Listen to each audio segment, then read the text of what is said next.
கர்த்தர் நாமத்தை மேடுத அடிமை தேவன் கடந்த நாள் பாதுகாத்து கடந்த 5 மாதங்கள் பாதுகாத்து இந்த 6ஆம் மாதம் பிரவேசிக்க தேவன் இறக்கமாக எட்டினார்.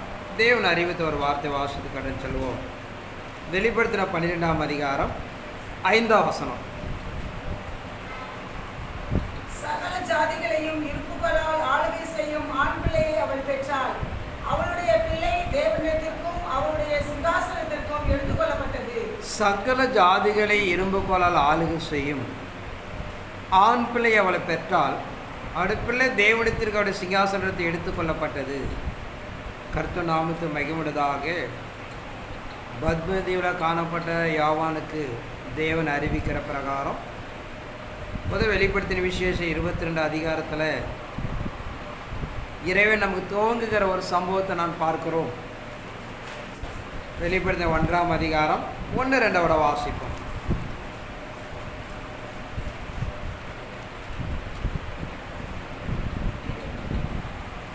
வெளிப்படுத்த 1ஆம் அதிகாரம் 1-2.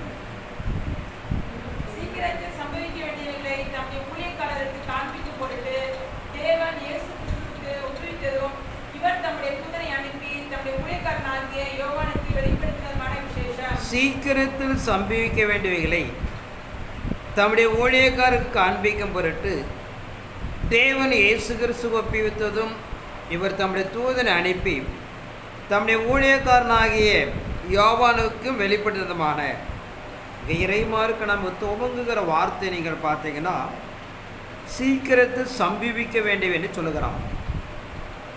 ஆனால் உள்ளே இருக்கிற நீங்கள் இறை சமூகத்தில் வார்த்தைகளை பார்த்தீங்கன்னா 1ஆம் அதிகாரத்தில் இயேசு கிறிஸ்துடைய தன் சரீரத்தில் 10 அம்சங்களை நிறைவேற்றி கொடுக்கிறார். 2ஆம் அதிகாரம் 3ஆம் அதிகாரம் அந்த நாட்களில் காணப்பட்ட திருச்சபையுடைய ஏற்றத்தாழ்வுகளை காண்பிக்கிறார். 4ஆம் அதிகாரத்தில் இங்கே ஏறி வயனி சம்பவிக்க வேண்டிய காரியங்களை நான் உனக்கு காண்பிப்பேன் என்று சொல்லுகிறார். இந்த முதல் வார்த்தைக்கு உள்ள அடங்குபட வார்த்தைக்கும் ரொம்ப வித்தியாசமான ஒரு நிகழ்வு. இங்கே சொல்லுகிற முதல் வேர்டை சொல்லிட்டாரு, சீக்கிரம் எடுத்து சம்பவிக்க போகுதுன்னு சொல்லிட்டு.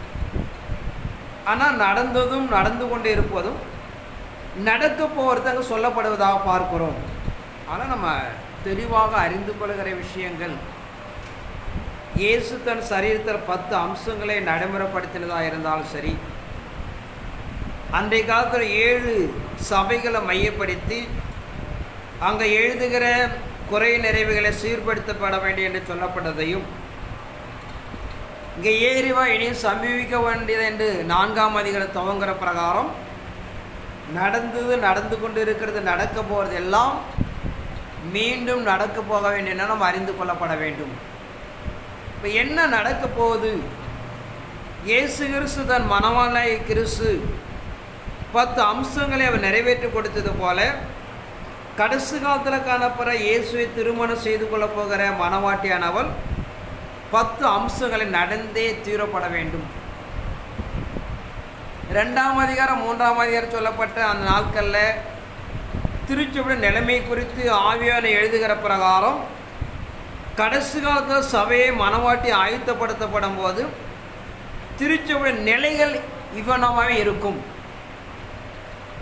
அப்படி காணப்படுகிற மனவாட்டி ஆயத்தப்படுகிற நாட்களில் தன் மனவாட்டிலிருந்து வாணியும் கடந்து போகும்.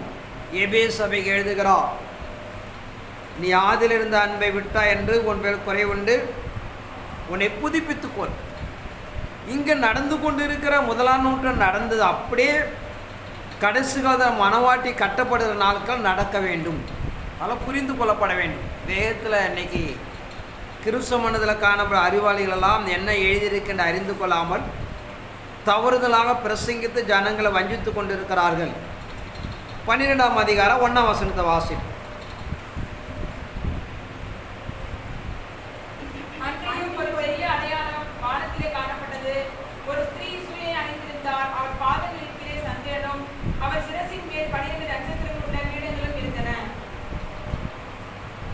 அன்றி ஒரு பெரிய அடையாளம் வானத்தில் காணப்பட்டது. ஒரு சிறு சூரியனை அணிந்திருந்தால் அவள் பாதங்கள் சந்திரனும் அவள் சிறுசுவை நட்சத்திரங்களுக்கு இடமிருந்தன. அவள் கர்ப்பவதியானது பிரசவத்தை பிள்ளை பெறும்படி வருத்தப்பட அலறினாள். இந்த வசனத்தை கிறிஸ்தவ மண்டலத்தில் பலவிதமாக தவறுதலாக பிரசங்கித்து கொண்டிருக்கிறார்கள். இங்கே சொல்லப்படுகிற ஒரு கர்ப்பவதியான ஒரு பெண்ணை மரியாளுக்கு ஒப்பிடுகிறார்கள் நம்முடைய அறிவாளிகள் எல்லாம். அங்கே பிறக்கிற குழந்தை இயேசு கிறிஸ்து என்று சொல்லுகிறார்கள். இதுக்கு அதுக்கு சம்மந்தமே கிடையாது.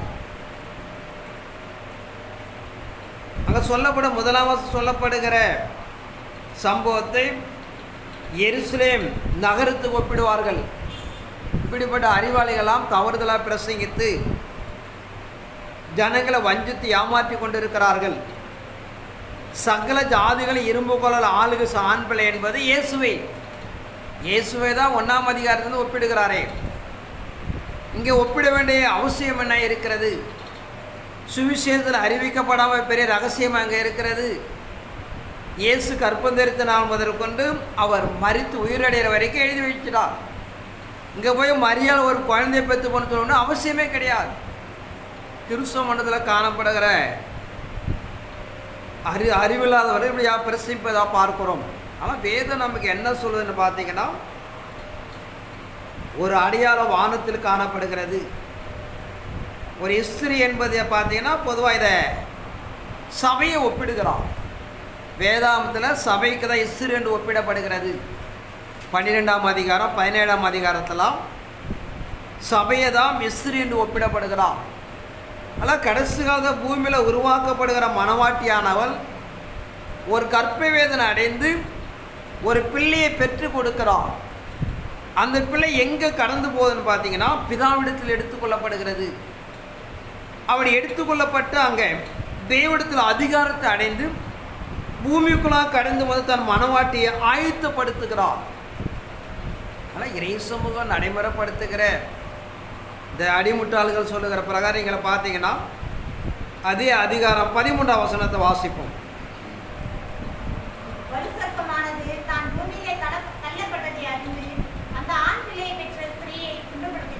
இவர்கள் எதிர்பார்க்கிற பிறகு நேரடியாக மரியாதை எடுத்துக்கொண்டால் வலுசற்பமால் தான் பூமியிலே தள்ளப்பட்டது அறிந்து இந்த ஆண் பிள்ளை பிரதேசத்தை துன்பப்படும். மரியாளுக்கு அதன் பிறகு எங்கே துன்பமே கிடையாது. அவளை இளைப்பாரி தேவ சமூகத்தில் கடந்து போகிறாள். ஆனால் கடைசி காலத்தில் ஆயத்தப்படுத்துகிற தன் மனவாட்டியானவள் ஒரு மனிதனை பெற்று கொடுக்கிறாள். அவள் 3ஆம் வானத்துக்கு தேவனிடத்தை எடுத்துக்கொள்ளப்படுகிறாள். அவள் எடுத்துக்கொள்ளப்பட்டு தேவனிடத்து அதிகாரத்தை பெற்று அவன் கடந்து வருகிறான். ஏசியா 66ஆம் அதிகாரம் 7ஆம் வசனத்தோட வாசிப்பு.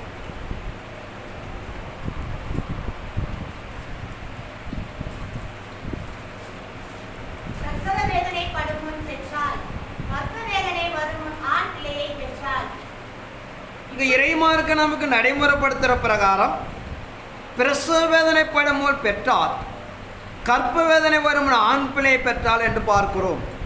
ஒரு பெண்ணானவள் பிரசவ வேதனைப்படும் முன் பிள்ளை பெற்க முடியாது.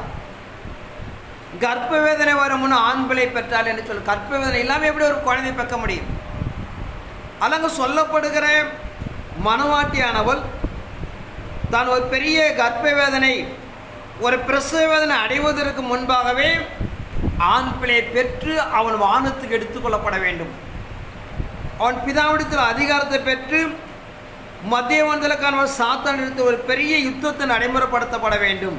வெளிப்படுத்த 12ஆம் அதிகாரம் 7லிருந்து வாசிப்போம்.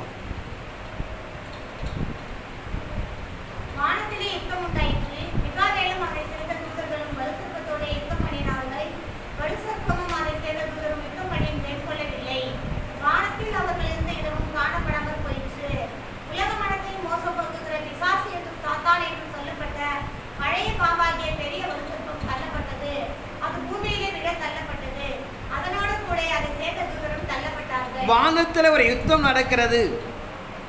மிகாவில் அவனை சேர்ந்த தூதர் வலுசர்பம் யுத்தம் பண்ணினார்கள். வலுசர்பம் தேர்ந்த யுத்தம் பண்ணி தெய்யங்கொள்ளவில்லை. வலுசர்பம் வானத்து தள்ளப்பட்ட பிறகு ஒரு பெரிய சோதனை காலங்கள். அதன் பிறகு ஆண்மகனை பெற்றுக் கொடுத்த பெண்ணை அவன் துன்பப்படுத்துகிறான் என்று பார்க்கிறோம். இறைமாருக்கு நமக்கு நடைமுறைப்படுத்துகிற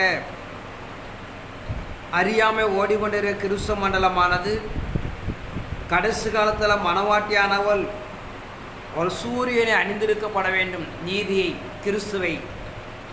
சந்திரன் என்று சொல்லப்படுகிற உறுதியாக சங்கீதம் 89:37 சொல்லுகிற பிரகாரம் சாத்தானுடைய கிரியைகளை எதிர்த்து மேற்கொண்டு உறுதியாக கடந்து போய்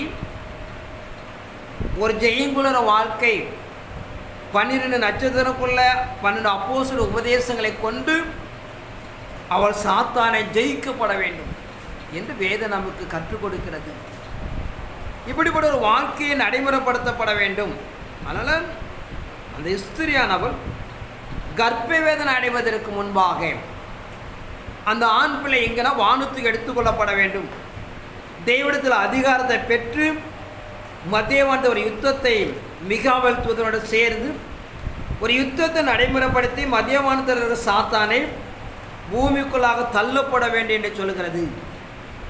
வெளிப்படுத்த 2ஆம் அதிகாரம் 26 வாசிப்போம்.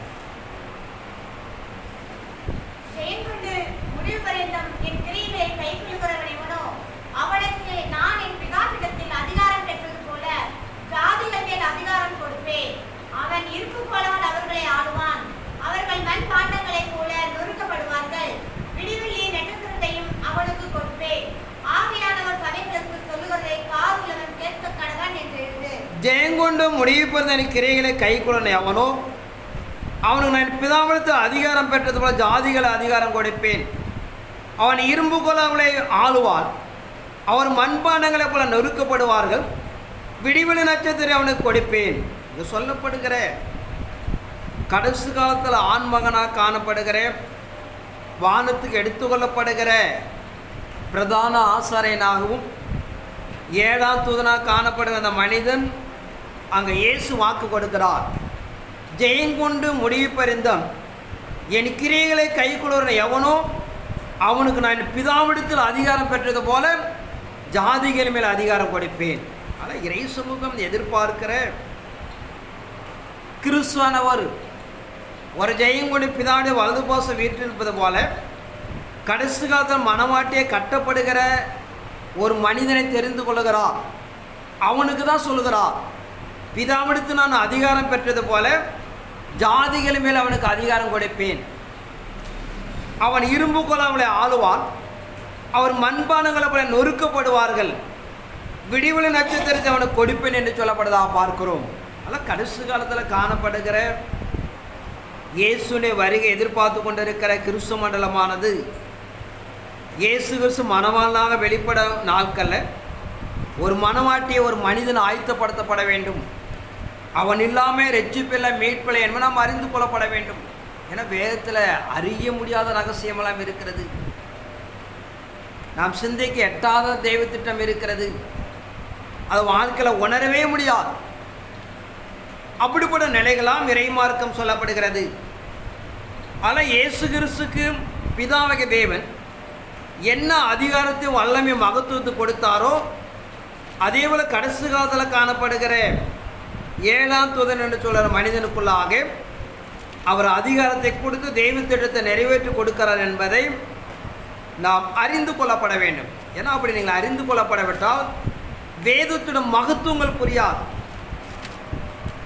ஏன்னா நாட்களில் இயேசு கிறிஸ்துடைய ஊழிய காலத்தில் நடந்தது போல இன்றும் பலமுள்ள பிரச்சனைகள். யோவான் 14ஆம் அதிகாரம் 6ஆம் வசனத்தை வாசிப்போம்.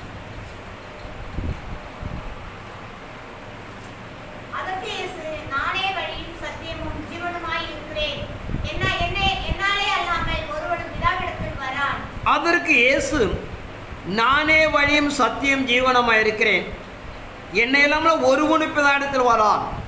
ஆனால் இயேசு கிறிஸ்து சொல்லுகிற பிரகாரம் நானே சத்தியம், என்னை இல்லாமல் ஒருவன் எங்க போக முடியாது, பிதாவிடத்தில் போக முடியாது என்று சொல்லுகிறார்.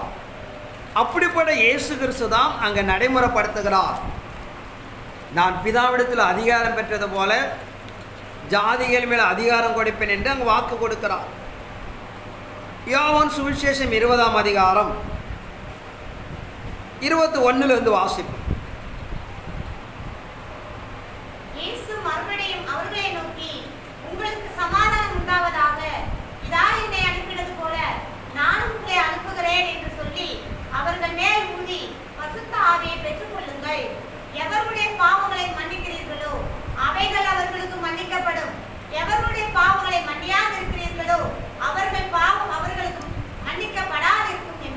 இயேசு மறுபடியும் அவனை நோக்கி, உங்களுக்கு சமாதானம் உண்டாவதாக, பிதா என அனுப்பினவர் நான் உங்களை அனுப்புகிறேன் என்று சொல்லி அவர் மேல் ஊதி பரிசுத்தாவை பெற்றுக்கொள்ளுங்கள். எவ்வளவு பாவங்கள் மன்னிக்கப்படுகிறதோ அவைகள் மன்னிக்கப்படும், எவ்வளவு பாவங்கள் மன்னியாது இருக்கிறோ அவைகள் மன்னிக்கப்படாத இருக்கும். இயேசு கிறிஸ்து இந்த பூமிக்கு வந்த பிரதான நோக்கம் வேதத்தில் எழுதப்பட்ட பிரகாரம் மத்திய 1:24 சொல்கிறார். இயேசு கிறிஸ்து பூமிக்கு வந்த பிரதான நோக்கம் மனிதனுக்கு பாவ மன்னிப்பு கொடுக்கப்பட வேண்டும். பாவ மன்னிப்பை பெற்றுக்கொண்டால் மனிதனுக்கு தேவனுக்கு ஒரு உறவை உருவாக்க முடியும். பாவ மன்னிப்பை பெற்றுக்கொண்டால் மரணத்தை ஜெயிக்க முடியும். ஆனால் காலங்காலமாக மனிதன் அடைந்து கொள்ள முடிய ஒரு விஷயம் என்னன்னு பார்த்தீங்கன்னா, தேவனுக்கு மனிதனுக்கு ஒரு தொடர்பு இல்லாமல் போகிறது. ஏதோ தொடர்பு உண்டான நாட்கள் வரைக்கும் மனிதன் இந்த நாள் வரைக்கும் மரித்து கொண்டு இருக்கிறான். இப்படி கூட ஒரு பெரிய சம்பவத்தை அவர் வெளிப்படுத்துவதற்கும் அதை கொடுப்பதற்கு தான் இயேசு கிறிஸ்து பூமிக்கு வந்த பிரதான நோக்கம் என்பதை நாம் அறிந்து கொள்ளப்பட வேண்டும். ஆனால் தேவனுடைய பிரதான நோக்கம் என்னன்னு பார்த்தீங்கன்னா, பாவ மன்னிப்பை கொடுக்கப்பட வேண்டும், மனிதனை மரணத்திலும் ஜெயிக்க வைக்கப்பட வேண்டும், தேவனுக்கு மனிதனுக்கு ஒரு உறவை நடைமுறைப்படுத்தப்பட வேண்டும். அந்த நோக்கத்தை தான் இயேசு சொல்கிறார். என்னை இல்லாமல் ஒருவனு பிதாவிடத்தில் போக முடியாது. அந்த இயேசு தான் அங்கே சொல்லுகிறார், உங்களை மேல் உங்கள் சமாதானம் உண்டாவதாக, பிதா என்னை அனுப்பினது போல நான் உங்களை அனுப்புகிறேன். நீங்கள் எவ்வளோ பாவங்களை மன்னிக்கிறீர்களோ அவைகள் மன்னிக்கப்படும், நீங்கள் எவ்வளோ பாவங்களை மன்னியாது இருக்கிறீர்களோ அது மன்னிக்கப்படாது இருக்கும். என வேத மகத்துக்குள்ள நாம் அறிந்து கொள்ளாமல் பலவிதமாக குழம்பிக் கொள்கிறார்கள். அப்போஸ்தலர் 5ஆம் அதிகாரம் 1 வாசிப்போம்.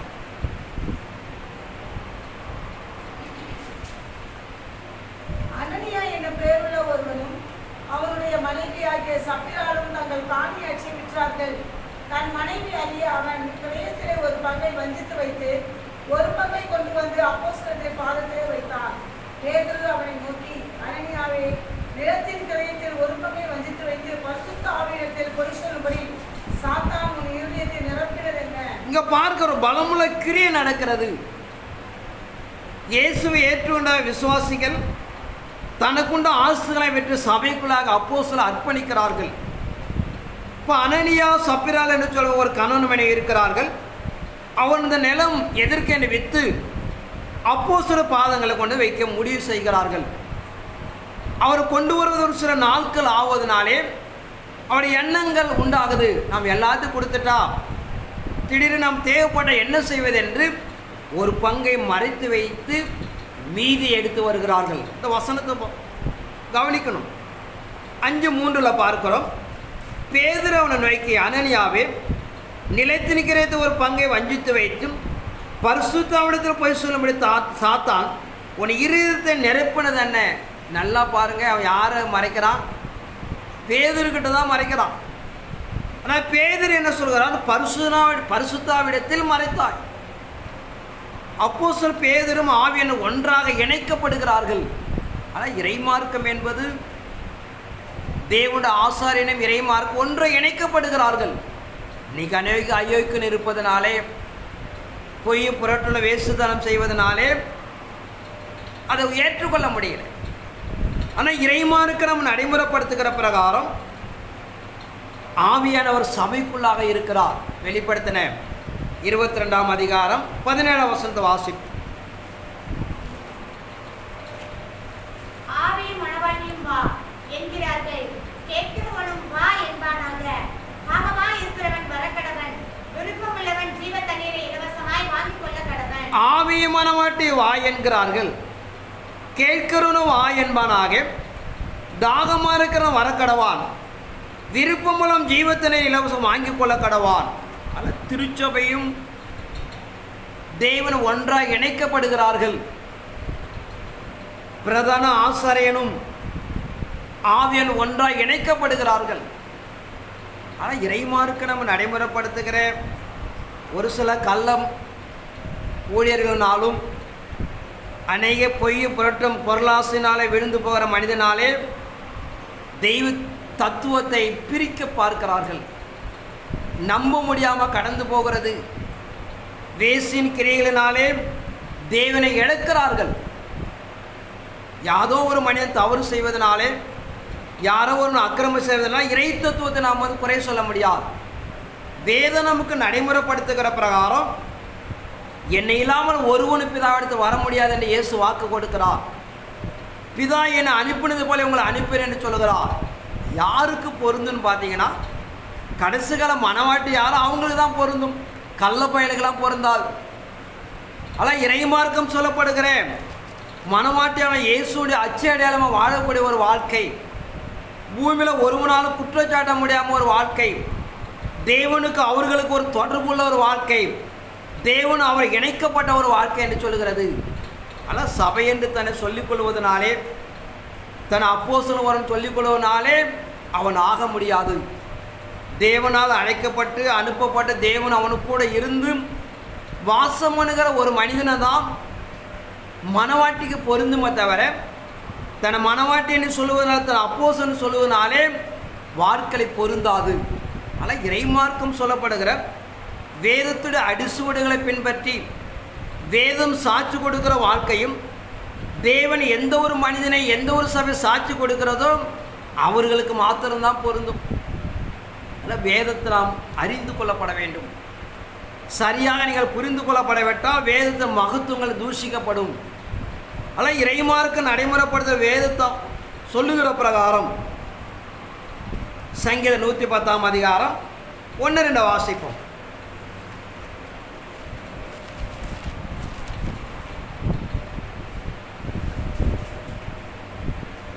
கர்த்தராகிய ஆண்டவரை நோக்கி, நான் உம்முடைய சத்துருக்களை உமக்கு பாதபடியாக்கி போடும் வரைக்கும் நீர் என்னுடைய வலது பாரசத்தில் உட்காரும் என்றார். கர்த்தரின் ஆண்டவரை நோக்கி, நான் உம்முடைய சத்துருக்களை உமது பாதபடியாக்கி போடும் வரைக்கும் நீ என்னுடைய வலது பாரசத்தில் உட்கார் என்றார்.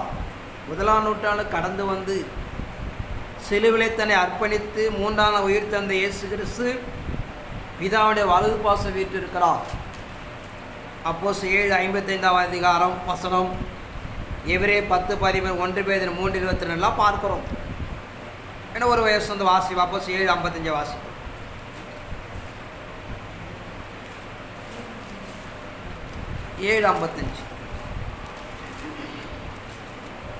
அவன் பரிசுத்த ஆவியிலே நிறைந்தவனாய் வானத்தை அண்ணாந்து பார்த்து தேவனுடைய மகிமையையும் தேவனுடைய வலது பாரசத்தில் இயேசு நிற்கிறதையும் கண்டு, அவன் பரிசுத்தாவிலே நிறைந்தவனாய் வானத்தை அண்ணாந்து பார்த்து தேவனுடைய மகிமையும் தேவனுடைய வலது பாசம் இயேசுவனை நிற்கிறதை காண்கிறார்.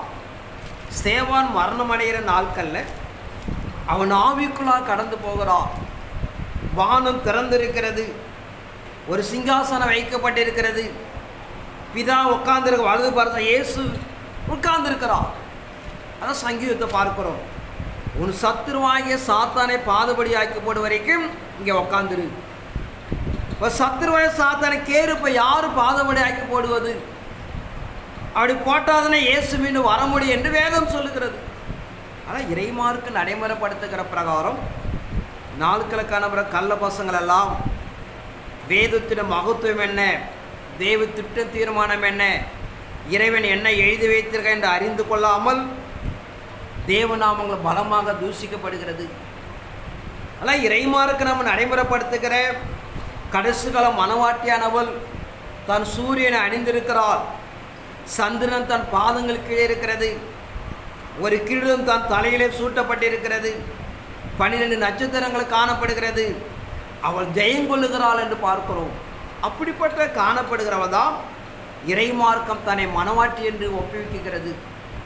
ஆனால் இறைமார்க்க நடைமுறைப்படுத்துகிற தெய்வ சமூகத்துக்குள்ளாக நாம் தெளிவடைந்து கொள்ளப்பட வேண்டும். ஏசாயா தீர்க்கதரிசி 46 அதிகாரம் 9 வாசிப்போம்.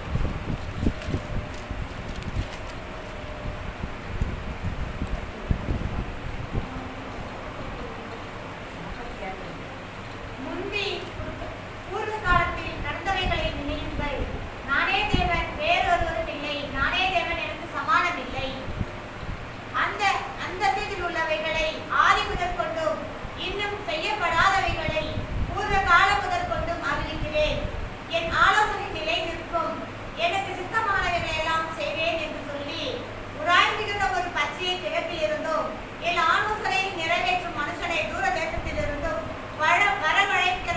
அந்தத்துள்ள ஆதி முதற்கொண்டு இன்னும் செய்யப்படவரை பூர்வ காலம் முதற்கொண்டு அறிவிக்கிறேன்.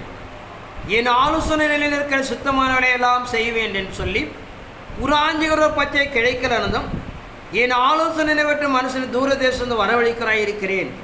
கடைசி காலத்தில் காணப்படுகிற மனவாட்டியானவள் தான் புறஜாதி தேசத்திலிருந்து தூர தேசத்திலிருந்து வரவழைத்து தான் தெய்வ திட்டத்தை நிறைவேற்ற திட்டம் செய்திருக்கிறார். வேதாமத்தை நீங்கள் பார்த்தீங்கன்னா ஆதான் தன் ஸ்தானத்தை இழந்த பிறகு அதை நடைமுறைப்படுத்திக் கொள்வதற்காக இயேசுவை பூமிக்குள்ளாக கொண்டு வருகிறார். அந்த நாட்கள் நிறைவேறுகிற வரைக்கும் பார்த்தீங்கன்னா ஒவ்வொரு காலகட்டத்திலும் ஒரு மனிதனை தெரிந்து கொள்ளுகிறார்.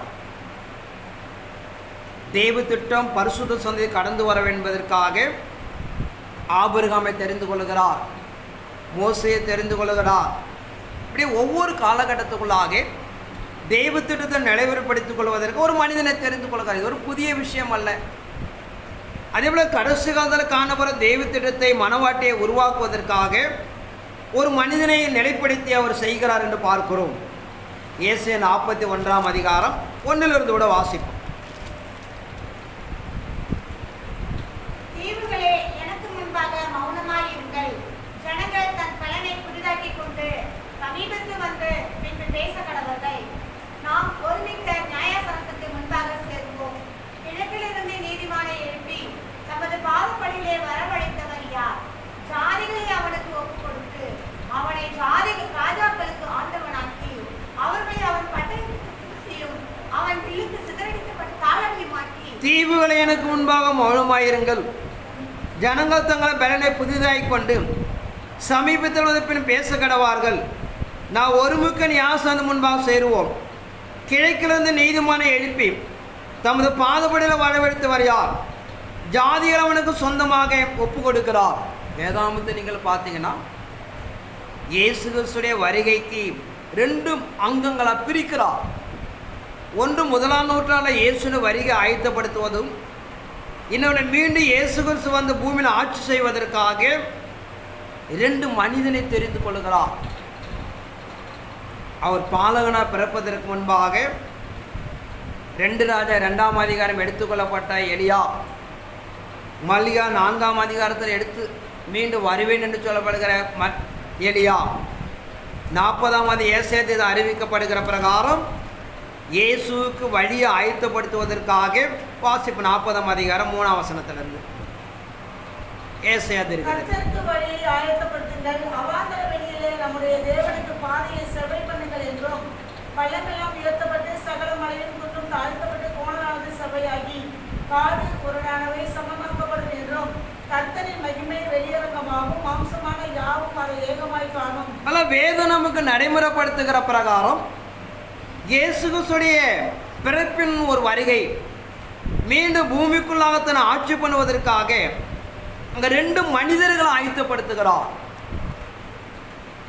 எடுத்துக்கொள்ளப்பட்ட எலியா, மல்லிகா 4ஆம் அதிகாரம் 5 வாசிப்போம். கடைசி அதிகாரம். இதோ கர்த்தருடைய பெரிதும் பயங்கரமான நாள் வருகிறதற்கு முன்னே நான் உங்களிடத்திற்கு எலியா தீர்க்கதரிசியை அனுப்புகிறேன். நான் வந்து பூமியை சங்காரத்தால் அடிக்காதபடி அவன் பிதாக்களுடைய இதயத்தை பிள்ளைகளிடத்திற்கும் பிள்ளைகளுடைய இதயத்தை அவர்கள் பிதாக்களிடத்திற்கும் திருப்புவான். இதோ கர்த்தருடைய பெரிதும் பயங்கரமான நாள் வருவதற்கு முன்னே நான் உங்களுக்கு எலியா தீர்க்கதரிசி அனுப்புகிறேன். ஆனால் இறை சமூகம் நடைமுறைப்படுத்துகிற கர்த்தருடைய நாள் ஒன்று, ஒரு பாலகனை பிறக்கிறார், மீண்டும் அவர் மனவாட்டியை சேர்த்து கொள்ள வருகிறார். அவர் வருவதற்கு முன்பாக 40ஆம் அதிகாரம் சொல்லுகிறப்ப எலியா வர வேண்டும். அவர் மீண்டும் மனவாட்டியை தான் ஆட்சி செய்வதற்காக வரும்போது கடைசி கால புறஜாதிகளுக்கு ஒரு மனிதனை நடைமுறைப்படுத்தி தெய்வ திட்டத்தை அவர் செய்து முடிக்கிறார் என்று பார்க்கிறோம்.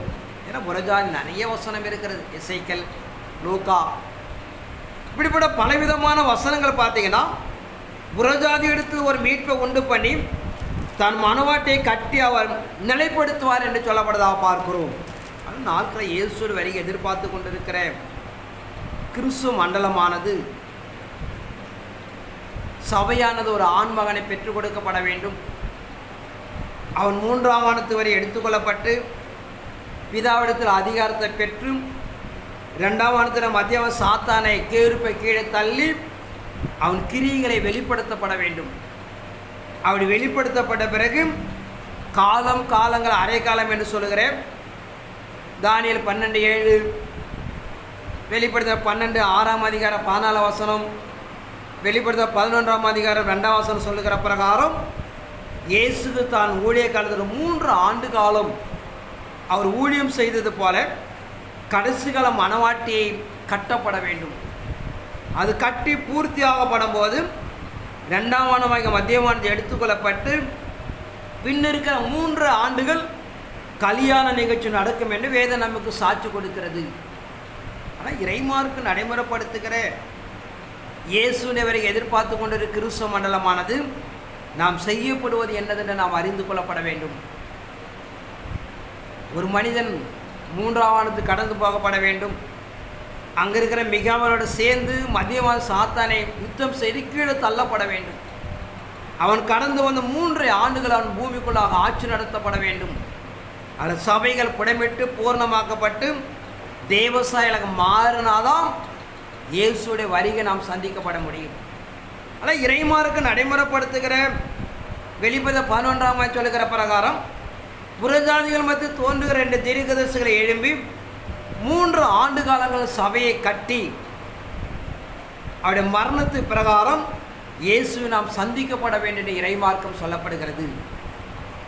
சீக்கிரமாக இறைமார்க்கம் எதிர்பார்க்கிற கிறிஸ்துவ மண்டலமானது நடைமுறைப்படுத்தப்பட வேண்டியது கர்த்தருடைய சத்துருவாகிய கேருப்பை நாம் வானத்துக்கு கீழே தள்ளப்பட வேண்டும். அவன் கிரியைகளை பூமிக்குள்ளாக வெளியரங்கமாக்கப்பட வேண்டும். 3 ஆண்டு காலத்தை நாம் சபையை கட்டி கிறிஸ்துவுடைய நாம் அர்ப்பணிக்கப்பட வேண்டும் என்று சொல்லப்படுவதாக பார்க்கிறோம். இப்படிப்பட்ட நோக்கங்களை இறைமார்க்கு நமக்கு வைத்திருப்பதனாலே தான் சரீரமாக சபை இறைமார்க்கு நாம் நடைமுறைப்படுத்துகிற பிரகாரம் ஒரு ஆயுத்தத்தை செய்யப்பட வேண்டும். சும்மா மனவாட்டி பேரை வைத்து கொண்டதுனாலே நான் வானத்து பறந்துலாம் போக முடியாது. யாரு கடைசி காலம் மனவாட்டி என்று பூமிக்குள்ளாக தேவன் அசுவரம் படுத்துகிறாரோ தெய்வ திட்டத்தை நாம் நடைமுறைப்படுத்தப்பட வேண்டும். அப்படி நடைமுறைப்படுத்தினாதான் செய்ய முடிய வேண்டும், இல்லைன்னா நம்ம நடைமுறைப்படுத்த முடியாது.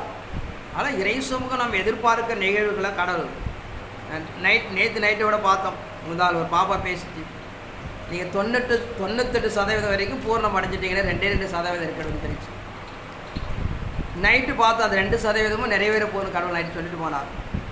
ஆனால் இறைமார்க்கு நாம் நடைமுறைப்படுத்துகிற பிரகாரம் தேவ திட்டம் என்பது இறைவன் நம்ம கையளிக்கப்பட்ட பிரகாரம் ஏன்னா பரலோகம் போகணும். இங்கே அக்கிரம பாவம் செய்தால் அங்கெல்லாம் போகவே முடியாது. ஆனால் தெய்வ திட்டத்தை நிறைவேற்றி கொடுக்குற இறைமார்க்கு நடைமுறைப்படுத்துகிற பிரகாரம் ஒரு பூர்ணத்தை அடைந்தாலும் நம்ம அங்கே கடந்து போக முடியும். அங்கே கடந்து போக தேவனுடைய அதிகாரத்தை பெற்று சாத்தானை கீழே தள்ள வேண்டும். அப்படி இல்லைன்னா நம்ம தள்ள முடியாது. இது நம்ம சும்மா இல்லாமல் பிதற்றுகிற விஷயம் அல்ல. தேவன் எல்லாத்தையும் கண்காணித்து கொண்டு இருக்கிறார். திருச்சபை தெய்வத்திட்ட தீர்மானம் என்பது அவருடைய பார்வைக்குள்ளாக இருக்கிறது. அதனால் கொடுக்கப்பட கடைசி ஒரு சந்தர்ப்பம் இது. எவ்விதத்திலும் சாத்தான் நம்மை தோற்கடித்து விடாமல் தெய்வத்திடத்தை அறிந்து நாம் எவ்வளவு நிறைவேற்றி கொடுக்கப்பட வேண்டும். நம்ம நம்பி சபையை கொடுத்திருக்கிறார். நம்ம நம்பி ஒரு பெரிய எதிர்பார்ப்பை எதிர்பார்த்து கொண்டிருக்கிறோம். காலங்காலமாக அடைய முடியாமல் தெய்வத்திட்டத்தை நாம் நிறைவேற்றி கொடுப்பதற்கு நாம் முன் போகிறோம். அதற்கு தேவனே அதற்கு முன்மாதிரியை நாம் ஆயத்தப்படுத்துகிறார். ஆனால் இறைமார்க்கு நாம் சொல்லப்படுகிற பிரகாரம் தேவ திட்டத்தை அறிந்து நாம் சபைக்கு முன்மாதிரி இருக்கப்பட வேண்டும். இதை ஞாயிற்றுக்கிழமை வரும் ஒரு உபவாசம் வரண்டு ஜெபம், அது சபை அல்ல. தேவன் எதற்காக சபையை நியமித்தார், எதற்காக நம்ம அழைத்திருக்கிறார், நம் நோக்கம் என்ன, அதை நாம் திட்டமிட்டு கடந்து போய் நாம் தெய்வத்திட்டு நிறைவேற்றி கொடுக்கப்பட வேண்டும். ஆனால் இறை சமூகம் வேதத்தின் மகத்துவம். நாம் இங்கேருந்து மத்திய 3ஆம் வானத்துக்கு கடந்து போகப்பட வேண்டும். தேவனிடத்தில் அதிகாரத்தை பெற்று மத்திய சாத்தானை கீழே தள்ளப்பட வேண்டும். அவன் தள்ளினாதான் அந்த கிறிஸ்தவ துவங்கும், இல்லைன்னா துவங்குறது வாய்ப்பே கிடையாது. அவன் வரமாட்டான். அவன் வந்து அவனுக்கு ஒரு முடிவு உண்டாயிடும். ஆனால் நாம் தான் அவனை உழைச்சி கீழே தள்ளி அவனை கொண்டு வரணும். ஏன்னா வந்துட்டு அவனுக்கு ஒரு முடிவு உண்டாயிடும் 3 ஆண்டு காலத்துக்குள்ளேயே. ஆனால் அவன் வரமாட்டான். நாம தான் தெய்வ சமய ஒத்தாசை பெற்று 3ஆம் வானத்துக்கு கடந்து போய் தேவனுடைய அதிகாரத்தை பெற்று 2ஆம் வானத்தில் சாத்தானை கீழே தள்ளி அவன் ஆட்சிக்கு நாம் நடைமுறைப்படுத்தப்பட வேண்டும். ஆனால் இறைமாருக்கு நாம் சொல்லுகிற பிரகாரம், தேவனு வாக்கு கொடுக்கிற பிரகாரம் ஒரு ஆண் மகன் 3ஆம் வானத்துக்கு கடந்து போகப்பட வேண்டும். தேவனத்தில் அதிகாரத்தை பெற்று அங்கே இருக்கிற மிகாவுடைய உதவியோடு மத்திய வானத்தில் இருக்கிற சாத்தானை கீழே தள்ளப்பட வேண்டும். ஏன்னா அவன் தள்ளுனாதான் கிரியை உண்டாகணும், நாம் அந்த இடத்துக்கு கடந்து போக முடியும். ஏன்னா அவன் தடை செய்வான போக முடியாது. ஏன்னா வேதத்தில் நிறைய ஆதாரம் இருக்கிறது. அதனால் நம்ம நோக்கத்தை நாம் அறிந்து கொள்ளப்பட வேண்டும். கிறிஸ்தவ மண்டலமானது சபையை ஆயத்தப்படுத்துவது இயேசுவர் எதுக்கு நல்லது, ஒன்றும் தப்பல்ல. நான் வேதம் என்ன சொல்லுகிறது, வேதம் என்ன நடைமுறைப்படுத்துகிறது, நாம் என்ன செய்யப்பட நம்ம அறிந்து கடந்து போகும்போதான் நாம் இயேசுடைய வருகை நாம் திட்டமிட்டு நாம் நடைமுறைப்படுத்த முடியும். என்றால் எத்தனை காலங்களுக்கு கடந்து போனால் சொல்ல முடியாது.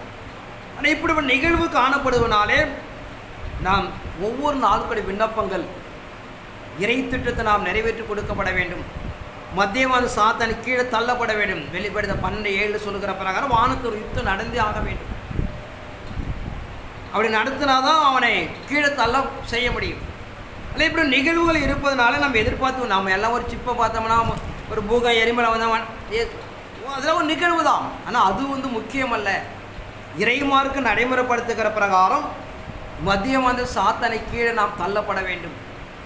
தேவனுடைய அதிகாரங்களை ஒத்தாசை கிருபை பெற்று அவனை கீழே தள்ளினா போனும் அவன் திட்டத்தை நாம் நிறைவேற்றி கொடுக்கப்பட வேண்டும். ஆனால் இப்படி நிகழ்வுகள் இருப்பதனாலே நாம் நீங்கள் சபையாகிய நீங்கள் ஆயத்தப்பட்டு அந்த நாளை சந்திக்க தேவன் திருச்சபைகளை அழைக்கிறார்.